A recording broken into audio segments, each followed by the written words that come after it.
Nagmamagamat ako guys. Pagising ko lang. Kasi tiskan namin si Papa. Ayun yung sasakyan namin guys. Grab. Ay, gina yung dalawang hospital kayo. Ayan yung papa ko guys. Sobrang payat. Parang dinudurog puso namin pag nakikita namin siyang ganyan kapayat.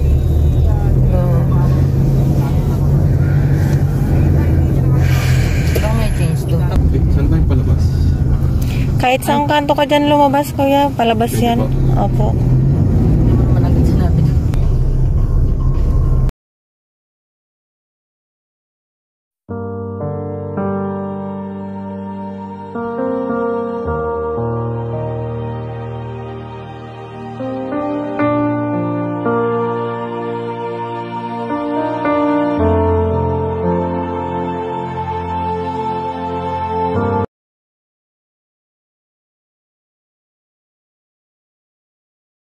Sa araw na to guys, hinihintay niya yung operation niya. So, sa pagkakatanda ko, ito yung araw na binigyan siya ng ng tube sa tiyan, dadaanan ng food niya. Pero sadly, mukhang ito yung nakapagpalala sa sitwasyon ng aming papa.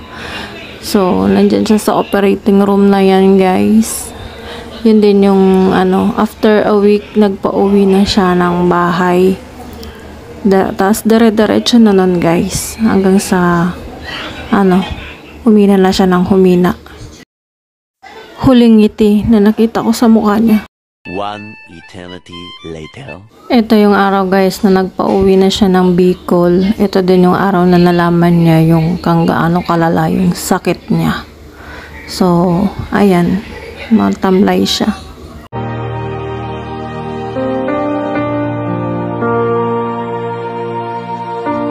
One eternity later. Ano gusto rin pa kasasabi mo? Anoy? Daing, para iroon. Maano niya yung sugat, ha?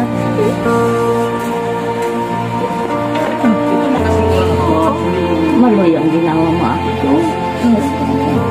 Ha? May sasabihin siya sa'yo, nanay. Ayaw kang isasabi sa ako. Pwede ba sa kanya? Diyan ako. Ano? Papamoy? Ito. Diyan ako ng mulo. Papa nga di. Uy, nakakatapos pa sa nagpuatay ko kansi. Kumisa ko sa imong nobina. Tinapos ko sa uma.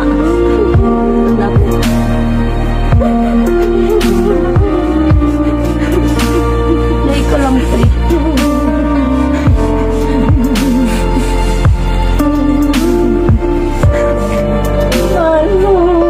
Mayo naman kami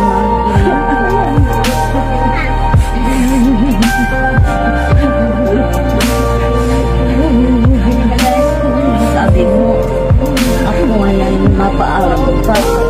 Bumalik sa iyong mama ko. Kumunyan pa rin ako anin. Mainot ka pa rin sa ko. Ano ba ka na?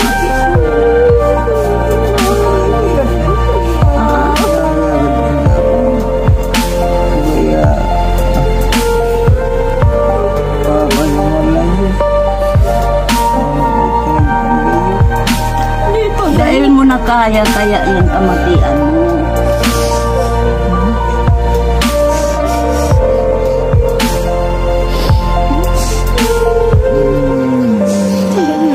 Ano siya? Nabibilangan sa inyong tuklang. Sabana mo.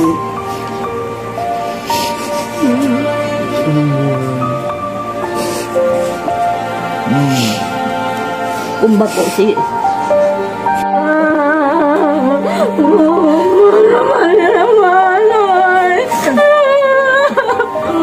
ako dahil kung ibang masasabi kung dahil na kaya kung sa paglakaw maglakaw na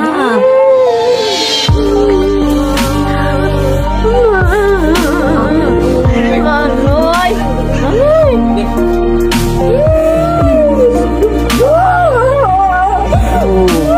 Ikaw naman kung premi man punta ka man hindi si mami mo ano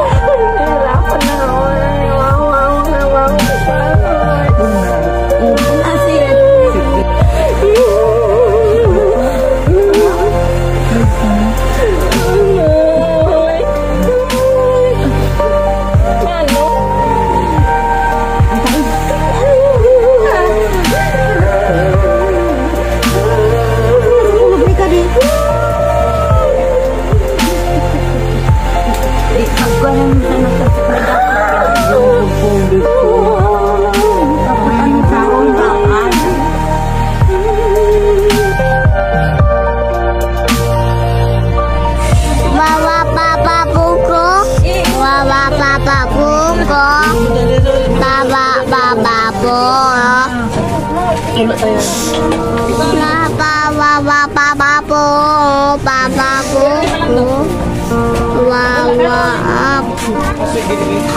Kabita, hindi nga makakahinga si Manoy. Yan pa rin. Hindi na ako yung ko. Oh. Aram niya pa kan sa isipo, kaya lang sulawat na di na kaya.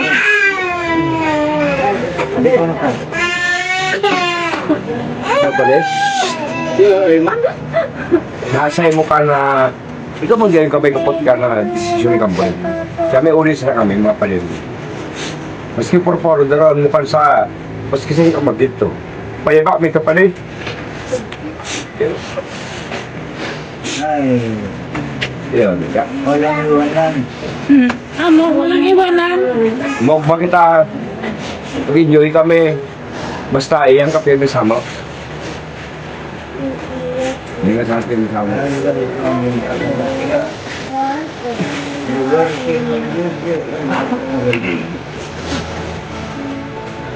Pwede ko na sa naisip mo, kung nasa ka umabot, ito ka sana. Dali naman na lang kang boy pag ganyan tao. Baka kami ngayon, makasugman kami na difícil lang mo kami. Oh. Basta pare, at least, hindi kami para sa mo. Salamat po.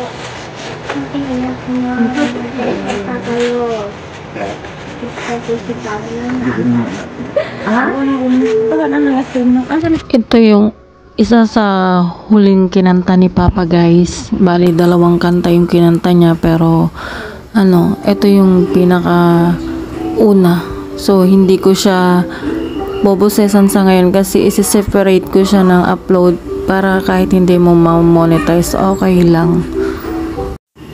Kanta na nagpaiyak sa lahat ng tao na nandoon nung nagdiwang siya ng kanyang kaarawan. So, nirequest niya po na ipagdiwang namin yung kaarawan niya.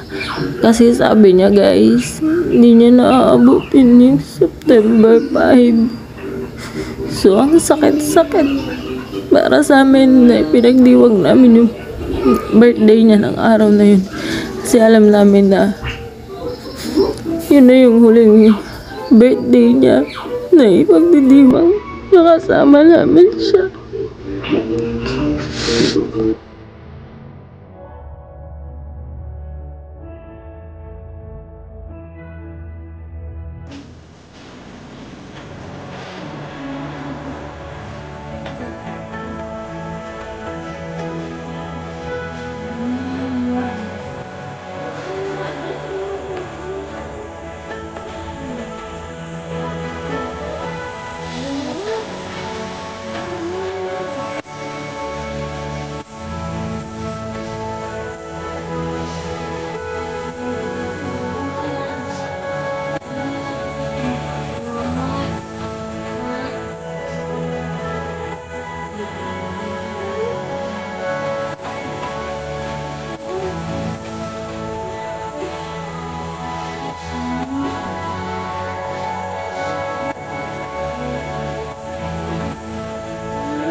Pupunta, amin. Tabangan kalugos yung pagsugon ng tabarangnan, amin. Ampunon kanya, bantayan sa bendisyonan, amin. Kasi bendisyon kami sa mga katungan naman. At Espiritu Santo, amin.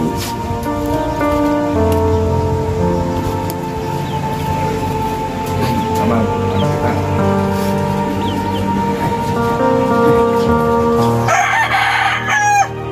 Okay.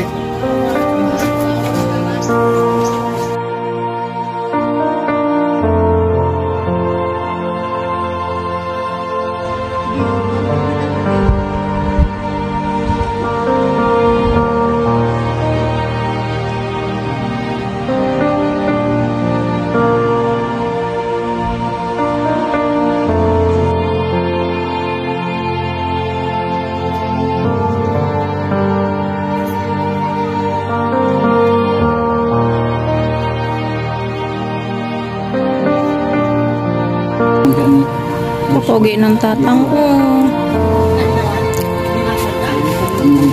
May pa-flowers na po siya galing Culinaria. Ayan po. Tapos, pogi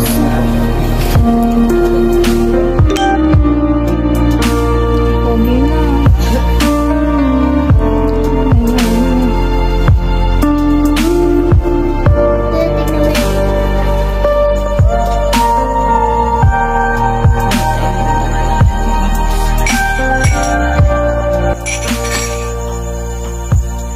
Tingnan nyo yun guys, yung pangalan ko. Emma and Lovely yung nilagay.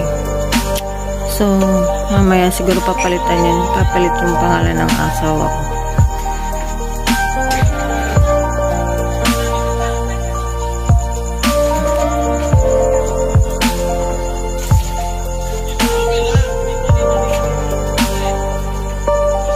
Kanina lang din nila yung bulaklak na yun.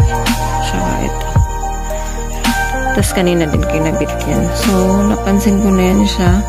Tinuro ko na sa kanya pero siguro lutang din yung gumawa. So, bali yun nga, papalitan nga yun. Kasi hindi pangalan ng asawa ko. Yun sana yung nilalagay niya. Sabi ko, Eric din yung pangalan ng asawa ko. Please pagabot pa ninyo, susukan niyo pagkaw ninyo sa kasi susubang ka mo. Pag nagabuang ito yan.